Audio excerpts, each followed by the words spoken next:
Akong ipakita sa inyong ebidensya niini nga video nga ang pagbalik sa Ginoo dili yun mahitabo nga dungan sa oras nga alas 9 ngadto sa alas 11:59 sa gabi sama sa gitudlo atong time setters.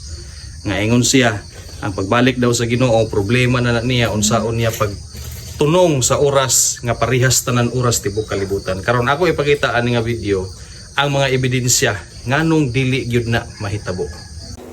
Unahon nato ning kanig yung unahon nato kaning Israel. No?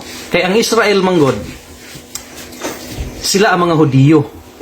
Panahon ni Jesus Christ kanang Israel kanang Hudiyo mo na iyang mga katawhan. Ha? So katong ingon ganiha sa Mark chapter 13:35 nga na ay ka-crowing, na ay even, na ay morning, na ay kanaang midnight, mo to'y gitawag og Jewish system of time keeping. Okay? Ato ang tan-awon ha. In the ancient Jewish system of timekeeping used during biblical times. So katong nabasa nato sa Bible, motoy ginatawag og mga Jewish system of timekeeping. The second watch was the period from approximately 9 p.m. to midnight. Kita ninyo? So muna rin ni ang mga kini ang equivalent. First watch is sunset to 9 p.m. Muna sa mga Hudiyo ha sa Israel ni. Second watch, 9 p.m. to midnight. Third watch, midnight to 3 a.m. also known as the cock-crowing. Then fourth watch is 3 a.m. to sunrise. Okay? So muna sa mga Hudiyo. Karon, tan-aw na to unsay difference sa oras. Unahon na to ang Israel. Nawa? Israel is 6 hours behind the Philippines. Masabot pasabot. Ulahi ang oras sa Israel og 6 ka oras sa Pilipinas. So meaning, unsay oras ron? Unsa na ron? Alas 9? Kung alas 9 sa buntag karon, unsang oras sa karon sa Israel? Ulahi man sila og 6 ka oras. Minus lang ka og 6 ka oras. So 3 a.m. pa karon sa Israel. Kuha ninyo? Okay, sunod. Anhita sa diri sa USA. Kanang USA. Wait. The time difference between the Philippines.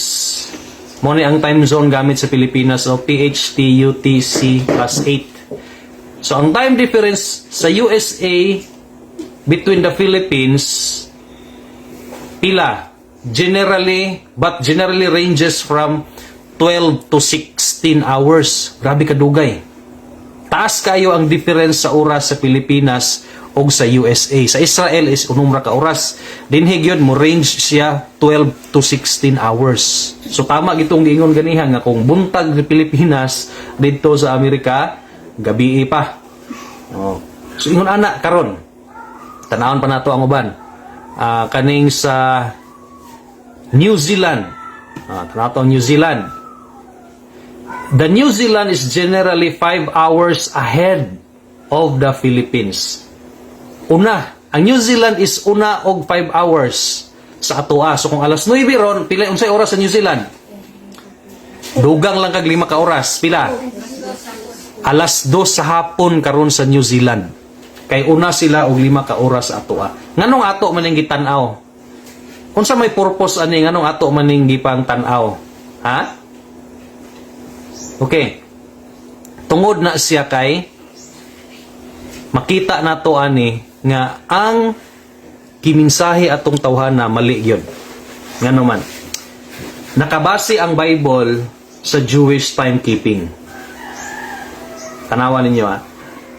Ang even is magsugod sa pag-sunset paingon sa alas 9 sa gabi. Sa Israel na ha, kaning gibasihan nato sa Bible. Ang midnight nga giingon nila nga diha daw mobalik ang Ginoo midnight. Unsa tong oras ha? Alas 9 paingon sa alas 11:59 sa gabi. Karon, pangutana. ulahi man ng Israel og unom ka oras. Kung pananglitan mag-midnight na sa Israel, kay Israel man ni ang gibasihan sa Ginoo sa iyang pulong, di ba? Hudiyo man to nga time frame.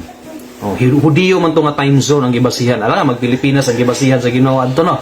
Pag-ingon niya nga wala pa may Pilipinas na discover atong panahon sa mga apostoles pa to, panahon pa gid ni Kristo. No, lisod po ng Pilipinas nga time zone ang gibasihan adto. Dili jud. Israel gid to. Hudiyo gid to nga time frame ang gibasihan adto. So pag abot karon sa midnight, pananglitan ha, granting but not admitting. Ning abot ang Ginoo midnight didto sa Israel. Unsang oras ang midnight sa Israel? Alas 9 paingon sa alas 11:59 sa gabi. Karon kay ulahi man day ang Israel og unom ka oras. Pag abot og alas 9 sa ilaha, unsa man ang orasa sa ato? Beres Pilipinas. Kung alas 9 sa gabi sa Israel, unsang orasa sa Pilipinas?